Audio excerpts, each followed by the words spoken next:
I've seen people that have been affected by these unknown known gunmen. I've seen blood, I've seen people burnt alive. So you just need to listen. Do you understand? Now, what happened in Yellow is straight. I'll be straightforward.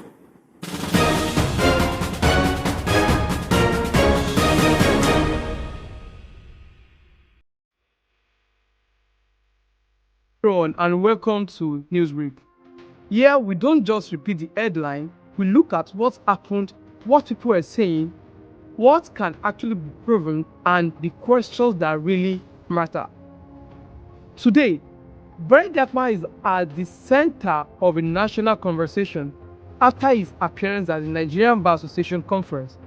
Some people are asking why he was invited.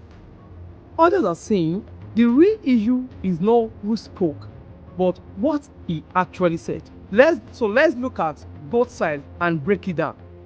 Follow me. There has been a lot of debate as to why I was invited here.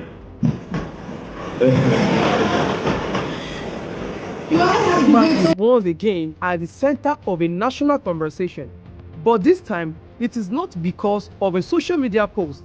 It is because he was invited to speak at the Nigerian Bar Association Annual General Conference in Port Harcourt. And since that appearance, people have been divided. Some lawyers are asking, why was VeryDarkMan invited to speak at a major lawyers conference? Others are saying, forget who he is. Listen to what he actually said. And for me, is where the real conversation begins. Because there are really two questions here. Was VeryDarkMan the right person to be on that panel? Secondly, were the things he said actually fair and supported by evidence? Let's take them one at a time. VeryDarkMan's response to people questioning his invitation was simple. He said he was not invited to teach lawyers more. I want you to know that. So there has been a lot of debate as to why VeryDarkMan is invited. I am not here to teach you the law. I am here to share an experience. He said he was invited to share his own experience of insecurity. And to be fair, that point makes sense. He has invited communities affected by violence. He says he has seen bodies. He has seen people being burnt alive. I've seen people that have been affected by these unknown known gunmen. I've seen blood, I've seen people burnt alive. So you just need to listen. Do you understand? Now, what? He has traveled to places where attacks happen and has spoken directly with people affected by insecurity. If you look at the situation in Benue State and some other northern parts of Nigeria, we see VeryDarkMan in this particular location where we see evident videos where people are actually burnt, and then it's uploaded to his own social media account. So if the panel was discussing insecurity, then hearing from someone who said he has actually visited some of these communities is not automatically a bad idea. Let's move on. You don't have to be a lawyer before your experience matters. You don't have to be a professor before you can describe what you have seen. And I think that is where some of the criticism against his invitation may be too simple, because some people appear to be saying he is just an influencer. Why should he be there? But being an influencer does not automatically mean a person has nothing useful to say. At the same time, being popular does not automatically make everything you say correct. And this is where I think VeryDarkMan created a much bigger problem for himself. During the discussion, he went beyond sharing what he had personally seen. He made some very serious claims. He said politics is at the root of insecurity in Nigeria. He also said people who benefit from insecurity are responsible for it, and he included people in government, the police, and the military. In that argument, he said so. Those are not small statements. Those are very serious allegations. And when you make allegations like that at a national conference, especially in front of senior lawyers and security officials, people are not going to ask, what is the evidence? And that is exactly what happened. In that same meeting, a military representative challenged him during the session. The point was simple. If you are saying members of the military are involved in these things, then show the evidence. This is something people don't post on social media and then they skipped. VeryDarkMan later apologized after being cautioned about making claims he could not prove. Nobody posted this part. So I want us to be mindful about what we see on social media and then how we comment. Follow me. Okay, so before I answer the question, I would like to apologize to the Nigerian military. Maybe I generalized everything. Like you know it. You know what I was trying to say. So I will apologize if you took it out of context. But I'm sorry in between, yeah? I'm really, really sorry. And I think that moment is very important because there's a difference between saying, this is what I saw, and saying, this is who is responsible. Those are not the same thing. If I visit a community after an attack and I see dead bodies, I can tell you what I saw. I can describe what survivors told me. I can describe the fear in that community. But if I then say a particular institution or group is responsible, I now need evidence. That is the standard we should apply to everyone. Not only VeryDarkMan, politicians too, journalists too, government officials also, and also our activists.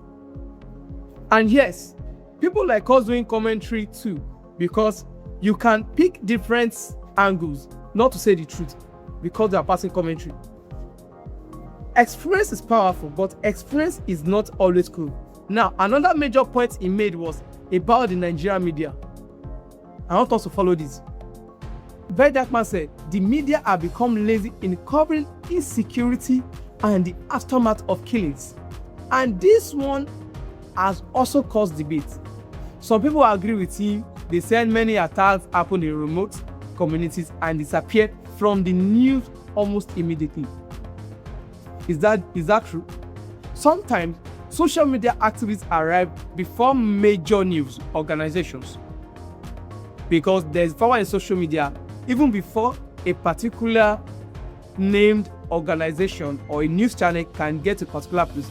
We have many social media influencers who have gotten it via social media. So most times the media team, like major television stations, might not arrive at a particular community where the incident happened. So sometimes victims are still crying for help while the national conversation has already moved on. That frustration is understandable, but I also think calling the entire media lazy is too broad. Journalists working in dangerous communities face problems. There is a risk of kidnapping. There is also cost of traveling. There is limited access. So we can't just conclude using a word for everybody that they are lazy. These are just few points from what VeryDarkMan said and the people's response to him. There is poor security. And sometimes reporters themselves have to make decisions about whether it is safe to enter an area. So perhaps the better question is not, are Nigerian journalists lazy? The better question is, why do so many communities affected by violence still struggle to get sustained national attention? That is fairer conversation. Now let's talk about the people who criticize the NBA itself. So some lawyers were clearly unhappy. One person asked why lawyers should pay heavily to attend a professional conference only to see a social media activist sitting on a panel. Then this was another reaction. This was another reaction question, whether someone without what they consider the expected professional decorum should appear at an intellectual gathering. And I understand that concern too. Professional conferences should have standards. If you are inviting someone to a serious national gathering, there should be a clear reason. But the other side of that argument is also important. A lawyers' conference does not have to be filled with only lawyers. If the topic is insecurity, why can't lawyers listen to victims? Why can't they listen to activists? Why can't they listen to journalists? Why can't they listen to someone who has visited communities? Lawyer may only. Why can't they listen to someone who has visited communities lawyers may only have read about in court documents. In fact, sometimes professional gatherings become stronger when they hear voices from outside their profession. NBA itself eventually gave VeryDarkMan an award after the session for sharing his experience. So clearly, the organizer believed his contribution had value. But here is where I think the whole conversation should land. The problem was probably not simply that VeryDarkMan was invited. The problem was probably not simply that lawyers criticized him. The bigger issue is that we have to learn to separate experience, opinion, and evidence. VeryDarkMan has experience. That should be heard because he visited those locations. VeryDarkMan has opinions. Those can be debated, but when an opinion becomes an accusation against institutions or individuals, evidence becomes necessary. That is not an attempt to silence him. That is simply what responsible public conversation requires. And I think that is one of the biggest lessons from the entire controversy. Nigeria is full of people who are angry about insecurity, and understandably so. People are being kidnapped, communities are being attacked. In fact, judges have been abducted, farmers are afraid, families have lost loved ones. So emotions are high, but the more serious the problem becomes, the more careful we have to be with what we have to say. Because if we accuse everybody without proof, we may end up making it harder to identify the people who are actually responsible for this. At the same time, institutions should not use the demand for evidence as an excuse to dismiss uncomfortable questions. If there are complaints about checkpoints, welfare, corruption, intelligence failures, or possible compromise inside security agencies, those questions should be investigated properly, not shouted down investigation. Because public trust comes from answers. So was VeryDarkMan wrong to appear at the NBA conference? I don't think his presence alone was the problem. Someone who has visited affected communities can bring a perspective that lawyers, politicians, and officials may not have. But were all his claims automatically correct because of that experience? No. And this is where the criticism is fair. You can respect his courage to speak. You can recognize the value of his experiences and still say when you make a serious allegation, bring serious evidence. Those ideas are not contradictory. And maybe that is the conversation Nigeria should actually be having. Not do you like VeryDarkMan, and not do you hate VDM, but the conversation that we should be having is what did he say? Is it true? What did he say? Can we have the proof of what he's saying? And most importantly, what does all this tell us about the insecurity ordinary Nigerians are living with every day? Because if this entire debate ends with people fighting over whether VeryDarkMan belongs at an NBA conference, then we may have missed the main issue completely. The real issue is still insecurity. The real issue is still the communities living in fear.